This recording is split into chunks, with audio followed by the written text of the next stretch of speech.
Hi, everybody. I'm Irene Pasternack, teaching Feldenkrais with Northwest Parkinson's. Glad you're here today. And we're going to continue in our journey playing with hands and shoulders because they're our main interface to the world. So any comments before we start on what you're noticing different? Sharon, I'd love if you would share what you mentioned about your writing experiences. Well, I'm writing postcards to get out the vote, and my hands cramp after about 3 or 4 postcards. And Tuesday, I wrote 15 after we had done our exercises, and I was amazed. It was really nice.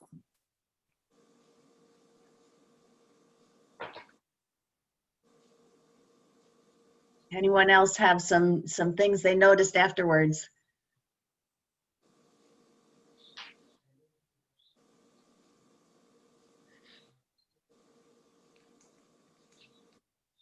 Okay. Well, let's get started with today's lesson then. And the measurement for this lesson with hands is going to be kind of strange. I'd like you to stand up and see what your 1 foot balance is like. And you can stand near a wall or a chair where you have a hand on it, and the foot you'd be lifting you could leave as a kickstand. Don't feel like you have to like do a stork pose or something, but just shift your weight a little bit and see which foot is easier to shift your weight onto. And how your foot takes the weight when you shift onto it. Does it feel steady and sturdy? Does it feel a little tenuous or a little shaky? You feel a little vibration kind of in your body as you try to find that 1 foot balance spot. If you haven't, try the other side. And then find either a wall you could put 2 hands on, or a table or a chair you could lean on with flat palms. And this is just going to be for a moment. So, and lean into that surface. Bill, if you could find something there, your palm could be flat, like the table the computer's on or a wall, that'd be better. Or, yeah. And push into the wall as if it was, or the chair, as if it was a piece of furniture that you wanted to move. And lean on it and just see what it feels like for your hands to take that pressure. Where in the hands do you press? Out toward the pinky finger or toward the thumb? How does that pressure go through your body down to your feet? Or is it just in your wrists? Do you feel like one hand could press harder than the other? If you were moving the piano, would you want to move it with your right hand or your left hand? And then just come to standing, regular standing. And compare the height of your shoulders. Which one is closer to your ears? And do you have a sense, well, notice where your hands are. If you hang them by your sides, do you face palm in or palm forward or palm backward? Go ahead and try each of those positions and feel what's asked for differently in your shoulder blades.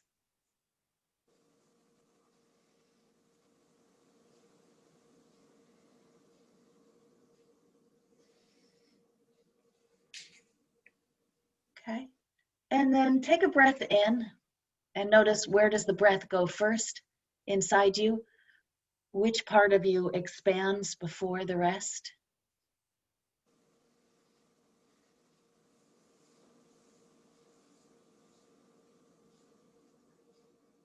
And then come and sit down. Ideally, you'll be able to sit near enough to your computer or device that you can put your hands on the desk, on the table, on whatever surface you've got there.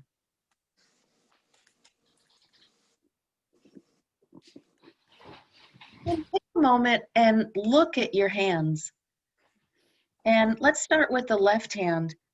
If you look at from your elbow to your wrist, you see where the two knobs are on the wrist. Those knobs are the bottom of your forearm bones. It's usually a bigger knob on the outside. And one of the functions of the wrist bones, I'll talk about my stripe later, but is that the hand can go this way and this way. If we look at wrist bones, you can see that the wrist bones make a curve here, and the two bones of the forearm make a curve, and the wrist can go that way in that structure. And just notice, do a little bit of the back and forth this way and this way. And then with your hand in its neutral, notice which finger is in line with your forearm. And we all have different patterns of holding our hands and putting our hands down. Some people, it might be the thumb or the first or the, any of the fingers. Just notice where that is now. And then look at your right hand, find those two knobs on your wrist. Do a little bit of this back and forth.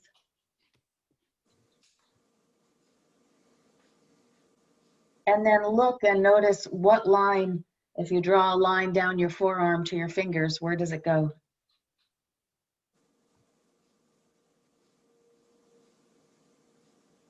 And if you imagine on each finger, there's a line that goes to your wrist. And when you look at the bones, there is a line that goes to the wrist. The wrist is interesting. The wrist is all these little bones here. So there's about 1.5 inches of bones, and then the line that goes out to the finger. And sense with your left hand, which of those lines has the most tension in it?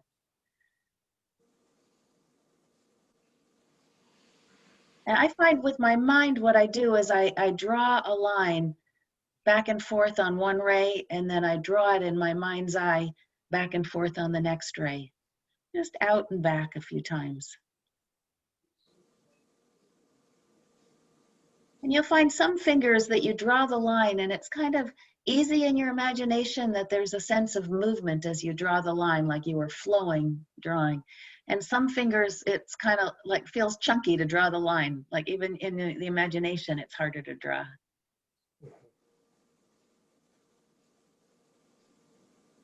And then compare that to doing the same thing in your right hand.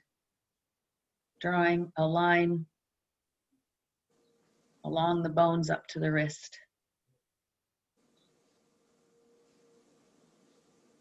For most of us, our dominant hand has a little bit more tension than the other one.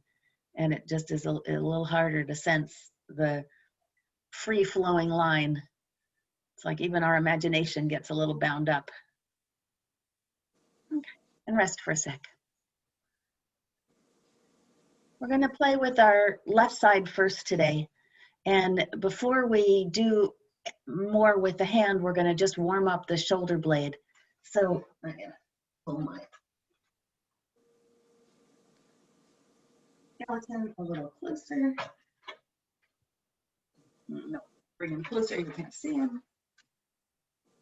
But your shoulder blade has the one side that's parallel to your spine, the diagonal, and the top. And we're going to move that around. So first move it so that it goes closer to your spine.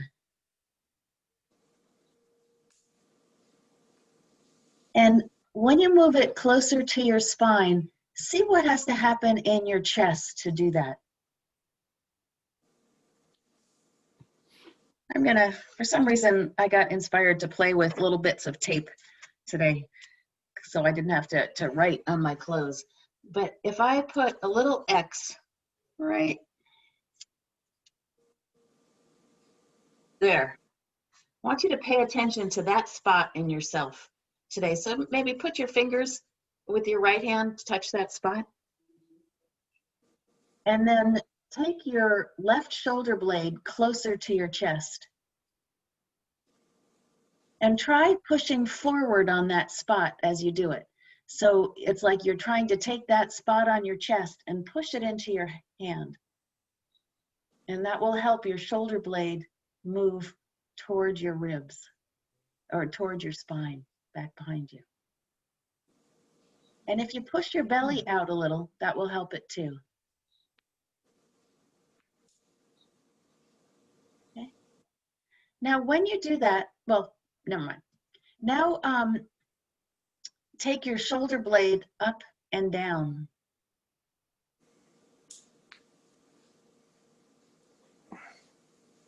Just that one, just your left. If you can talk to just the left one. Yeah, you have to kind of tell right one, hey, you, I'm not talking to you. And if you have your fingers on that spot, you'll feel that the skin there goes up and down with it. And your collarbone goes up and down with it. And if you put your fingers right there on your sternum and you find the joint between your collarbone and your sternum, that moves.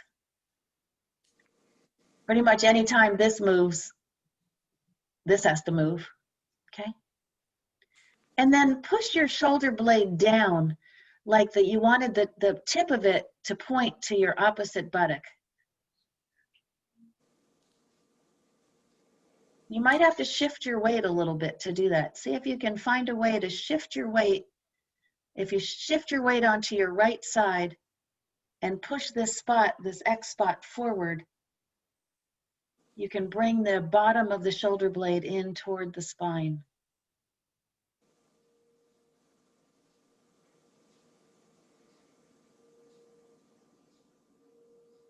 Now try and bring the top of the shoulder blade in toward the spine.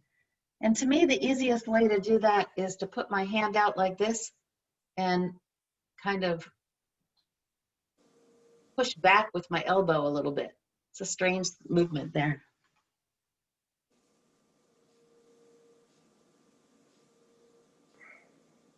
Good.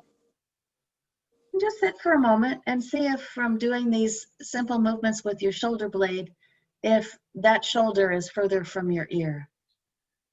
If it's calming down a little bit. And put your left hand on your table and turn it palm up. Feel what your shoulder blade does behind you. And then turn it palm down and see what the shoulder blade does. That there's a relationship between, I'm wondering if, yeah, if you put your hand right up here on the ridge of muscle that goes out to your shoulder blade, you can feel when you turn it palm up that the shoulder goes down, and when you turn it palm up, this bunches up a little bit, perhaps. Okay, and rest for a moment.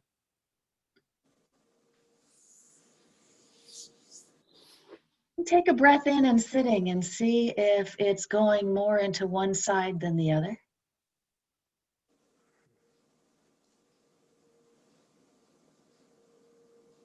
Okay. Put the, leaving your hand on your lap. Now with your shoulder blade, are you in a chair that you have, that has a back to it, that you could scoot back in your chair? Something we don't usually do in this class, but scoot back so your shoulder can touch the chair. And imagine that there's a circle like a clock right behind your shoulder blade, and try and use your shoulder blade to touch the different parts of the clock that's back there. So there's lots of little wiggles to do to, sometime you might have to look down or look up or look left or look right to like you're trying to make a shoulder blade impression on the chair by pushing a little bit into each, like pushing your shoulder blade into the chair to make a mold of it.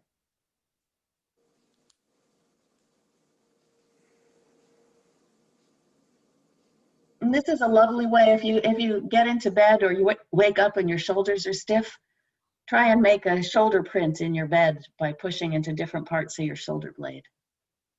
Okay. Now put the hand back on the table.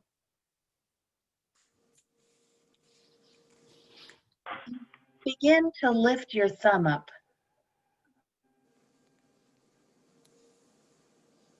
And feel when you lift your thumb, does your shoulder blade move? Slightly. These are tiny little movements in the shoulder blade that we're looking for.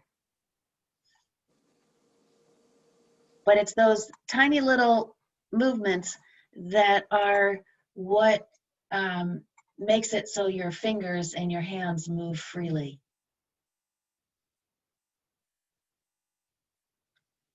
Okay, and now change that and lift your thumb and your forefinger.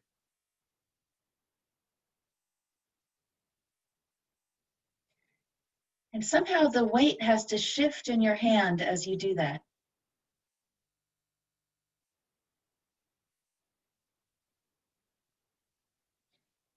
And when the weight shifts in your hand, does the weight shift on your sit bones a little? I forgot to say, come back out to the front of your chair. You'll be able to sense what's happening with your feet and your sit bones easier there. Experiment. What if you put more weight on your left sit bone? Does that make those two fingers easier to lift? If you lift them as you shift your weight.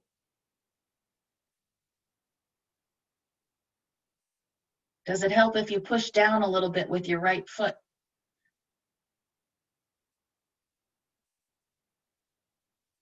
And then add the middle finger in, so you're lifting the thumb, the index finger, and the middle finger at the same time. And do they all break the surface tension and leave at the exact same moment? Or do you lift the thumb, then the first, then the third, or the second? Try both. Try lifting them one at a time, putting them down one at a time, and then see if you can break free of all three at the same moment.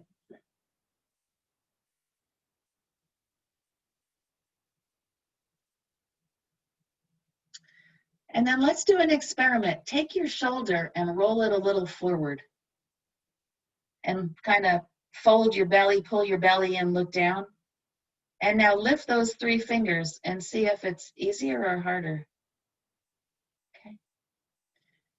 And then take your shoulder and bring it back. Bring your shoulder blade toward your spine a little bit. And lift those three fingers and see if it's easier.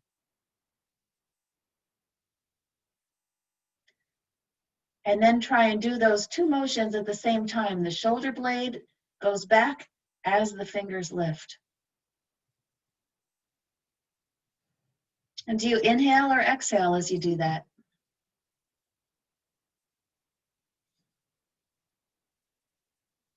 Okay, rest, put your hand on your thigh.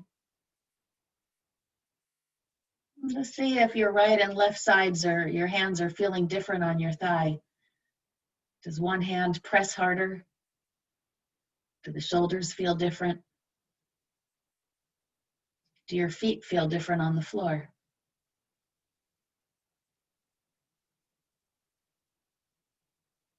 Okay, put your hand back on the table. And now lift 4 fingers all together, your thumb, your index finger, your middle, and your ring finger.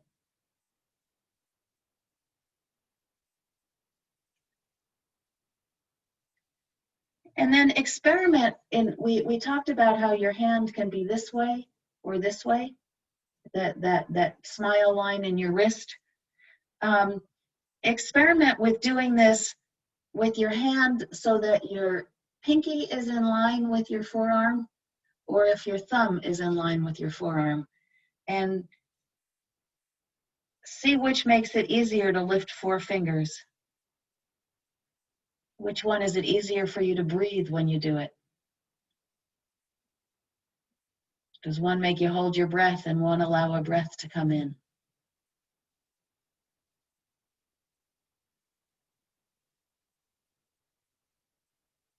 Okay, rest for a sec.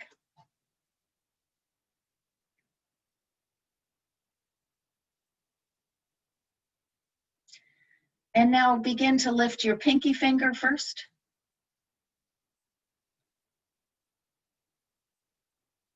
And then add in the second finger, the ring finger.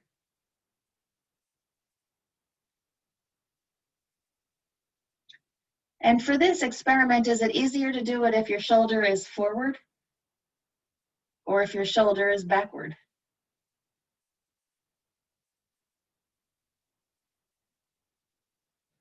And then add in the third finger. Does your head move in space as you do this? Do you ever watch a virtuoso pianist play scales? Does their head stay still? Or is there a swaying a little bit back and forth? Try taking your head over to the other side as you lift these 3 fingers and see if that makes it feel a little easier in your hand. And then add the 4th finger.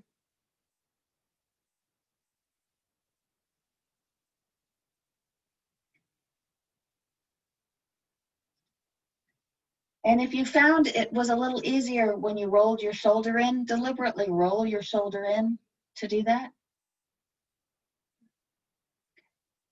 And then rest with your hand on your lap for a moment.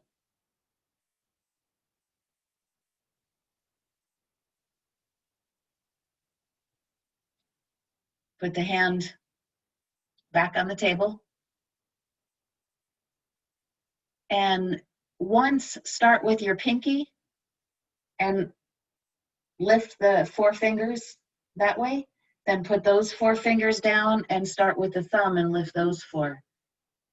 So your body, if you shift your weight along with doing those, it becomes easier. It's interesting trying to coordinate this. Sometimes 1 finger will lift, sometimes a few will lift. You're trying to lift 4 fingers at a time by rolling around your pinky or rolling around your thumb. And play with your shoulder blade so that as you push your thumb down, you roll your shoulder in. And as you push your pinky down, you arch your back a little bit so your shoulder blade comes towards your spine. Okay. Rest for a moment.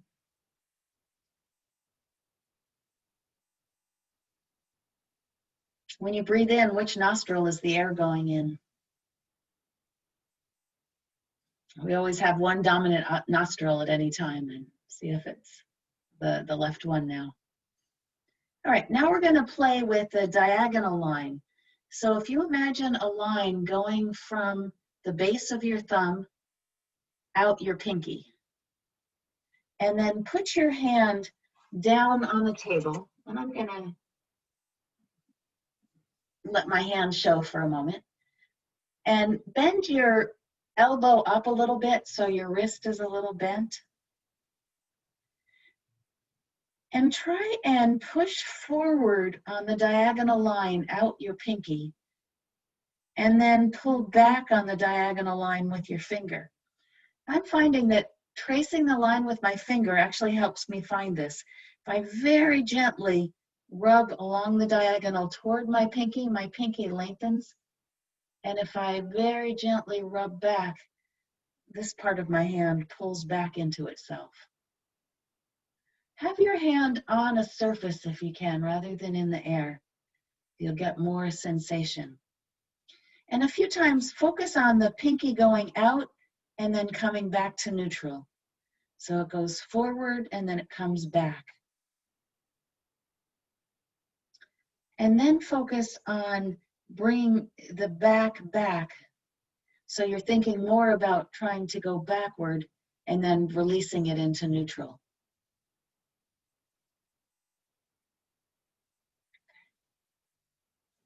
Rest with your hand in your lap for a moment while I change my diagonal here.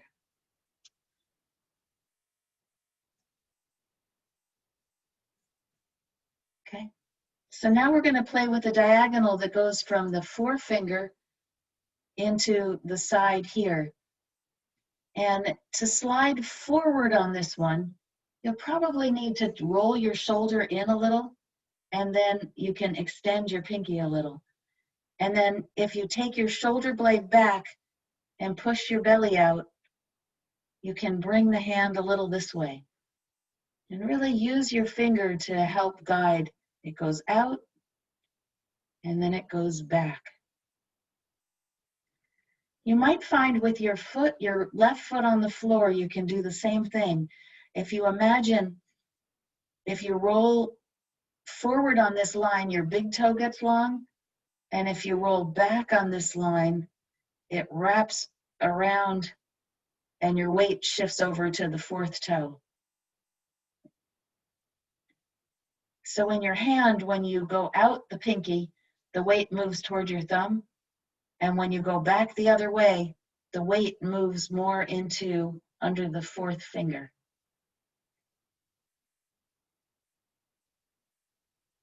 It's a tiny little motion. I mean, there's just that little bit.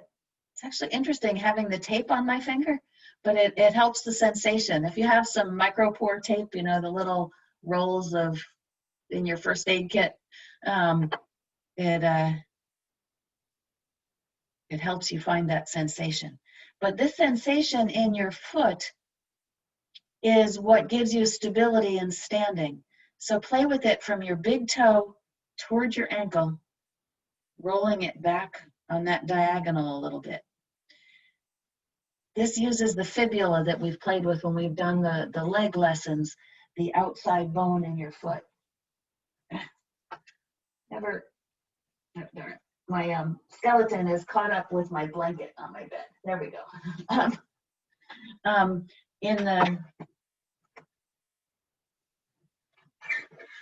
In the leg, when you do that motion from your big toe to your heel, you're moving this bone, your fibula. The fibula comes backward and wraps around a little bit. And so you might be able to feel that sensation when you do it in your foot. Okay. Then rest for a moment. Put your hand on your surface and try and make a circle with your palm like you were making a circle with your shoulder blade. And as you make that circle, pay attention to your spot on your left chest. So you're trying to do all the rotation, and there's a lot that has to happen in the shoulder blade to allow the flatness of the palm to touch. You might find you have to lighten your fingers or lift up your fingers a little to get to the front part of the circle. And then go the other way in the circle. You might find that as your hand makes this circle, your belly makes the same circle. And your feet make the same circle.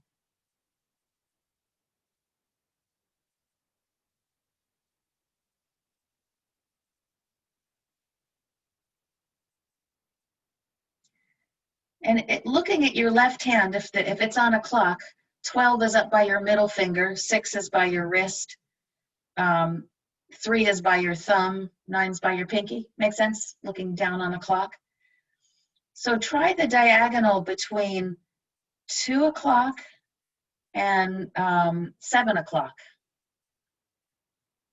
Going back and forth on that diagonal and feeling when you press your chest out, when you're on the 7, and then pull your chest in to get to the 2.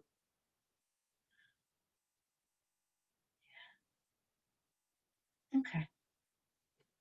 Rest your arm. And stand up for a moment.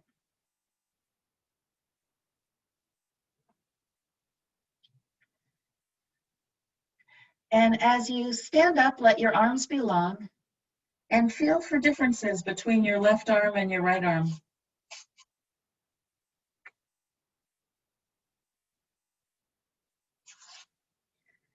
one feel longer, softer?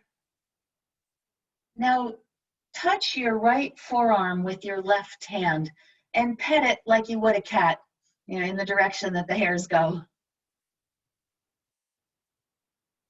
And feel how light your touch is.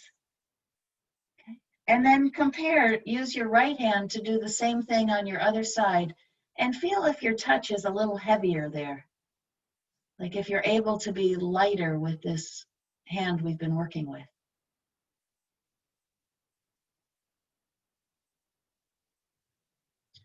And go find your place where you were pushing against something.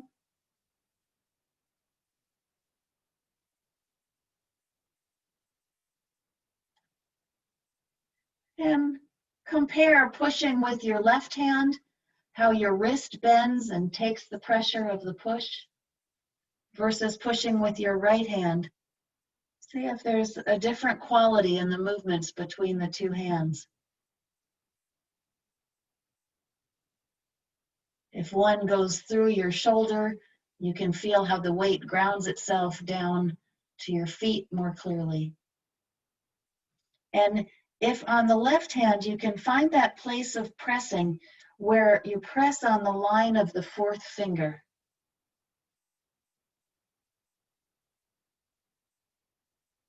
Because that's the place when you press down into your palm on the line of the fourth finger, the ring finger, that's when you'll be able to connect it to your feet most easily.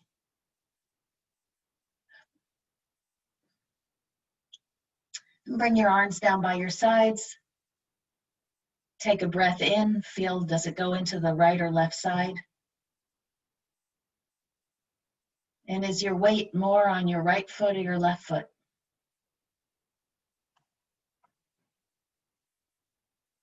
And as you're walking back to your chair to sit down, notice if your feet feel different on the ground.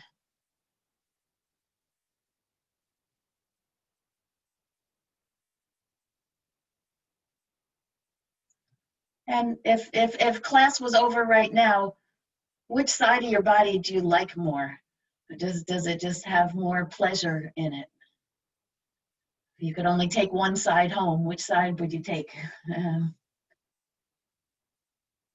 Okay, let's see if we can get the other side feeling as nice. So begin, scooch back in your chair so you can put your back against the back of the chair. And begin playing with your back shoulder blade, that you're pushing different parts into the chair. And if there's not a good back of the chair, just imagine the back of the chair is there. And feel how you have to look down to push the bottom of the shoulder blade into the chair. You have to look up, maybe at different diagonals to get different parts of the top of the shoulder into the chair. And on this side, we're going to be playing with this spot on the chest in the front. You can imagine it's like there's a ping pong ball or a tennis ball inside you there, and by pushing it forward, it lets some motions of your shoulder blade happen. So it's like there's a, alien, something's trying to come out through you here, and that's what brings your shoulder blade towards your spine. Okay. And deliberately now, come back to the front of your chair and try and bring your right shoulder blade towards your spine. And that's going to involve this area pushing forward. And you aim the bottom of the shoulder blade towards your left buttock.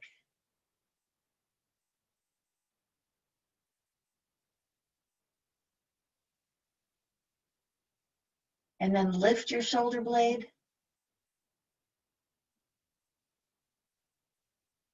If you reach around your back a little bit to like an inch below there, there's a ledge. That's the spine of your shoulder blade. It has a lot of muscles attached to it. And resting your fingers there, You can feel some of the muscles working as you lift and lower your shoulder blade.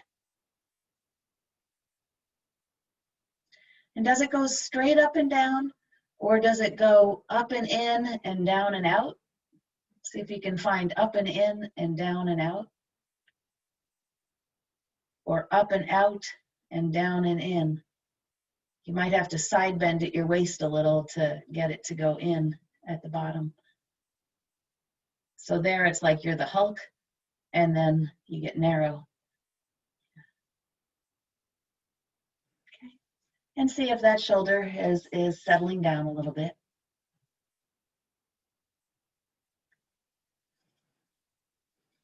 Sometimes you can, in the Zoom windows, you can even see as the shoulder settles down, you'll notice, oh wow, it's a, you know, I can see the visual line is longer on that shoulder. Okay. And put your hand on your table.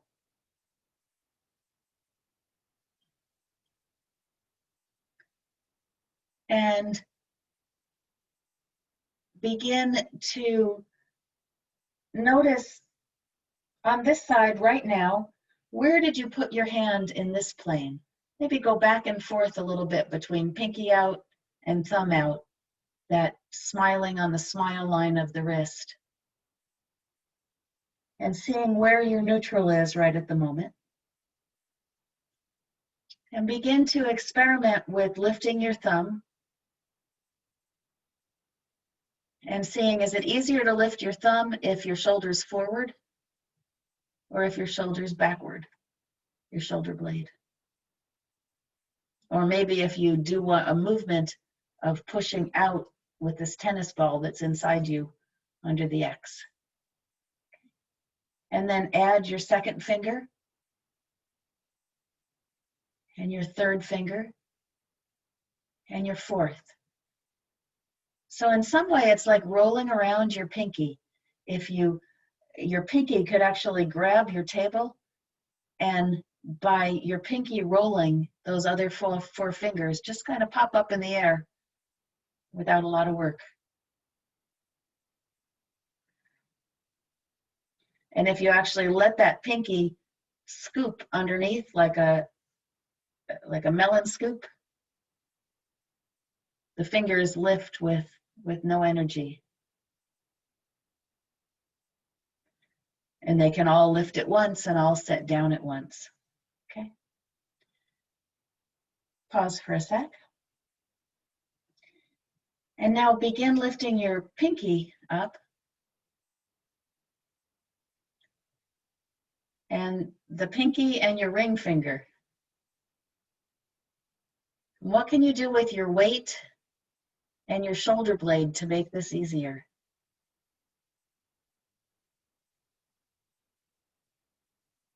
If you put all your weight on the right side and put your shoulder back, try and lift those two fingers. And it's like, no, they don't do it. Put your weight on the left side and roll your right shoulder inward. And see if that lets you now even pick up finger number 3. So you shift your weight left, roll the shoulder in, and then pick up your index finger. So you've got 4 fingers, and now you're more rotating around your thumb. And if you think of your thumb being the melon scoop, if it tries to rotate under a little bit, notice how that just makes lifting those 4 fingers easier.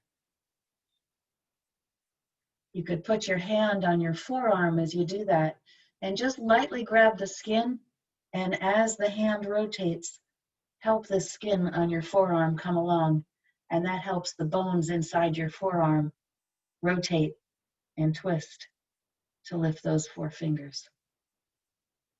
Isn't it funny how it just a really light, like a feather light touch on the skin helps? Okay, rest for a moment.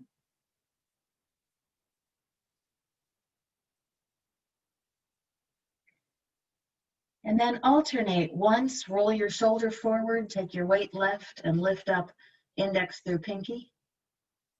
Put those down, take your weight to the right, your shoulder back, the tennis ball and the X comes forward inside. and lift the other 4. You could do it all with your sit bones. See when you roll forward and push your low belly out, and when you pull your low belly in. And if you try and do the opposite, as you roll to your thumb, push your belly out, and as you roll to your pinky, pull your belly in. And then go back to doing it, pushing the belly out as you lift the thumb, the belly in to lift the pinky. All right, pause for a moment.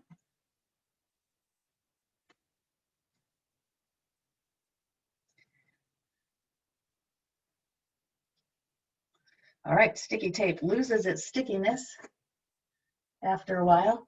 So the diagonal between your thumb and the base of your wrist on the outside, begin to stroke that line forward and then stroke that line backwards. So your thumb gets a little longer and then this wraps around. Let's go ahead and bend, lift your elbow a little as you do that. And you can do the same thing on your foot at the same time. So you're thinking about lengthening your big toe and your thumb, and then pulling back on this diagonal that wraps around your ankle and wraps around the front of your hand.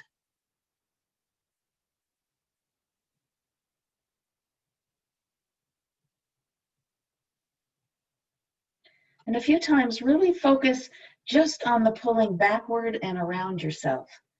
And if you push your tennis ball spot here out at the same time, that's something, it's like somebody's pushing in the middle of your back, and it helps you bring this forward. It becomes easier to do that diagonal. And then a few times play with the other diagonal.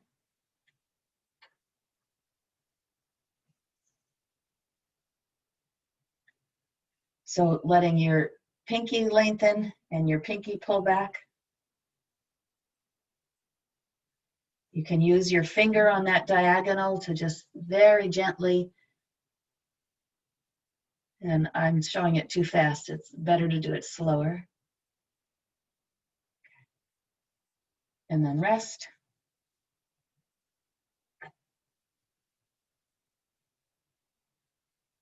Put the hand back on the table. And now with your palm, trying to do a circle around your palm like there was a clock sitting under it, and you want to touch every number around the clock. And feel when your fingers lengthen, it's like as you go toward each finger, that finger lengthens. And as you go toward the back of your hand, it pulls back a little bit.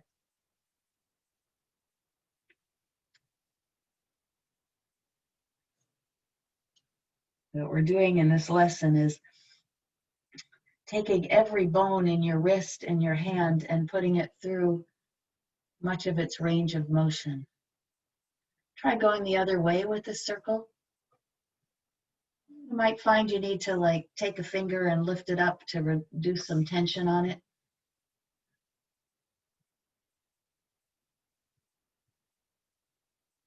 And feel, how could your sit bones drive this circle in your hands? By making a little circle around your sit bones. And is your foot making the same circle?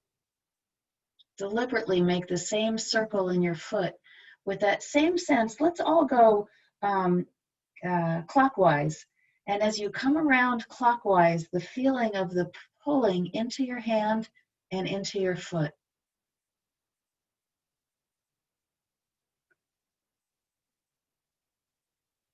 Because in our feet, as soon as we roll into our, let's all try it with our feet, roll into your big toes, that's when you lose your power and everything kind of rolls forward. And then roll back in your feet and your hands so that the weight in your hands, let's put both hands on the table.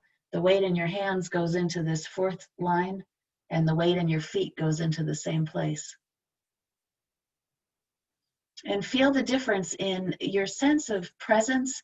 Like if you were introducing yourself to a group, and you're sitting in this position, your weight underneath your fourth fingers and your fourth toes, and that diagonal line pulled back in the hands and the feet.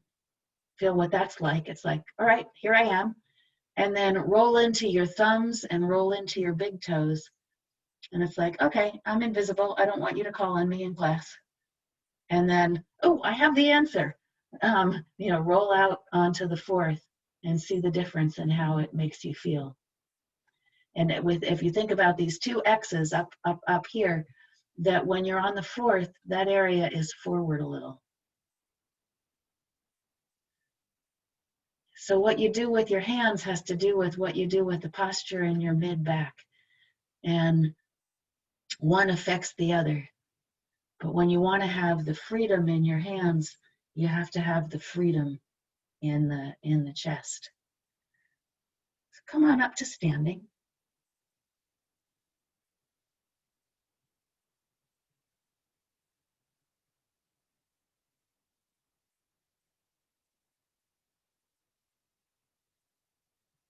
And go find your imaginary piano that you're going to push.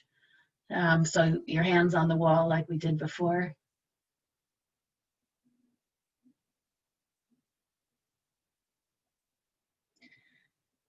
And feel what it's like to push through with this right hand toward the fourth. See if that hand is a little bit more responsive to the push. And then stand with your arms long. Get a sense of how long each arm is, the distance between your shoulders and your ears. Does your posture in general feel a little different than before the lesson? And take a breath in. Feel if one side has softened differently. Is the side you want to take home, or the more pleasant side? Is it as clear that there's one that's nicer than the other, or are they feeling a little more symmetric? See what your 1 foot balance is like on your right side. And as you're balancing on your right side, find the connection on that diagonal line of pulling back from your big toe, wrapping around to the outside of your ankle, and your fourth finger pushing back, and this tennis ball coming up on the right side. See if that helps the sense of stableness on the right. Okay. And now pet your left arm with your right arm and see if you're able to touch with a lighter touch now. If that arm just has more sensitivity to it. And that lighter touch is what translates into more comfortable handwriting, into more gentleness, so you stop overusing and tensing the right arm. And then come and sit down for a moment.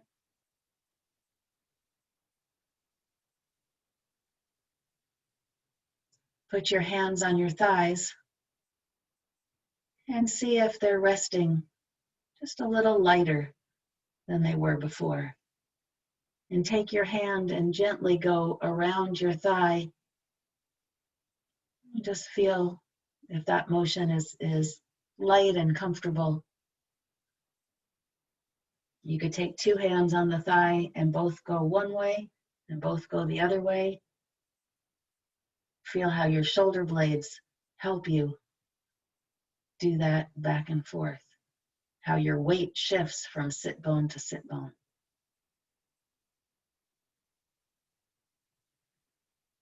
All right.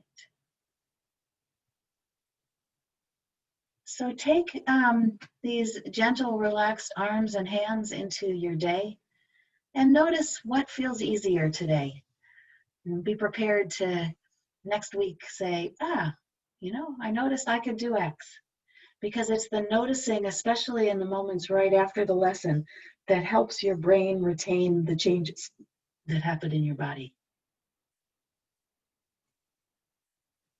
All right, so we are done for today, and I will see you all next Tuesday.